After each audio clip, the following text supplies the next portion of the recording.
Ayan yung ilog namin. Wow!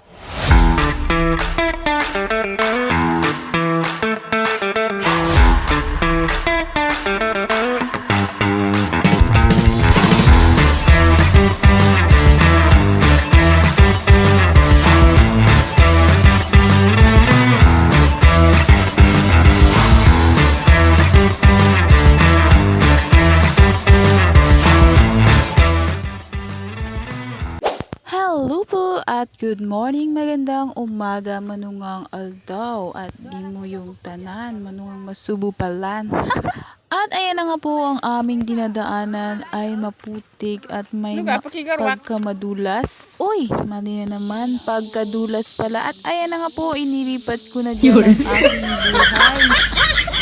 Dahil nga kanina ay napakadulas kaya isinakay ko na lang sa bagang aking cellphone. At ayan na nga, sabi nila magmuha daw kami daw ng nyug pampabinta. Halika dali! Doon na tayo kay ate. Di ba mo pumalik ka na?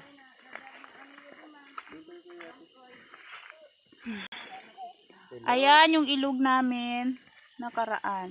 Diyan ako nagtatoi. Diyan kami nagatoi. What? Dito nga kami nung bata pa ako naliligo at yan kapag baha ay naku, napakasarap maligo. Masarap maligo ngayon. At yun na nga po dahil pagod pa ang aking paa, nagpahinga muna ako at pinauna ko sila ay siya sana na sub-sub.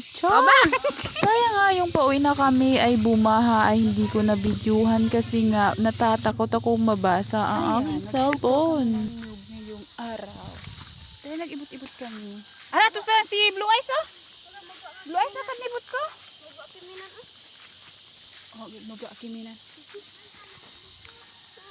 Maano kasi po niya malinis sila. Hindi kayo malinis ang mga banal. Depende ba at ano?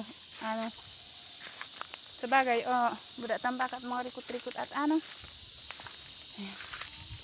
Hanap-hanap muna tayo na ating nakukuhang nyog. Ay!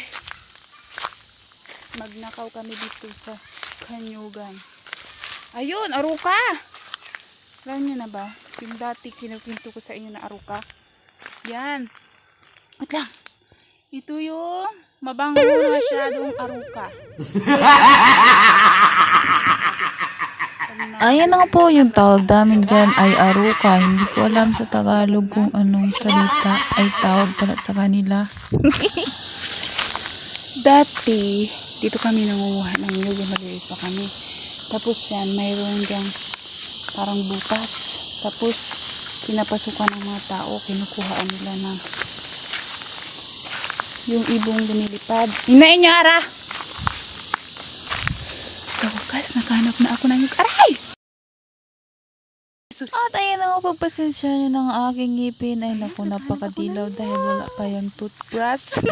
Yan na nga po, yung sa harapan kong ngipin ay hindi ko na nga yung totoong ngipin, yung parang dilaw. Sayang nga dahil wala pa akong pera kaya wala pa akong ipapagawa dyan sa aking ngipin. Kasi nga kapag hindi ko lang nilalagyan noon ay naku, nahihiya talaga ako. Noong una nga yan natanggal, naku, grabe kong hiya ay hindi na ako lumalabas sa bahay. Dito na nga ako sa kamyas noon na aking inaakyatan at ayan na nga siya. Grabe, halata na matanda na ang kanyang puno at ayan yung isa na aking inaakyatan. At yan yung isa yung anong tawag yan, hindi ko alam. Tawag din sa amin ay cerealis, tama ba? At doon banda ang aming bahay. Oy, hindi pala dyan banda. Dito pala banda dyan sa may star apple dyan. Doon sa gitna na may gubat yan. Dati yan ay napakalinis. Yung dyan pa kami nakatira. Maliwanag dyan banda at wala pang mga nyug. Ganun dito sa aking inuupuan ay malinis yan siya. Yung tawag dyan yung Carabao grass lahat dyan. Tapos ganyan lahat. Ganyan. Ganito. At syempre nga dahil nga nagkasakit ang aking lula kaya bumaba kami. Kaso nga tuwing pumapasok ako ay pumupunta ako dito ay nalulungkot ako at naaalala ko lahat ang aking mga pagkabata. Katulad nito. Ito madalas ko noon ilagay sa aking mata dahil daw napakaganda ko daw kapag nilalagyan ko.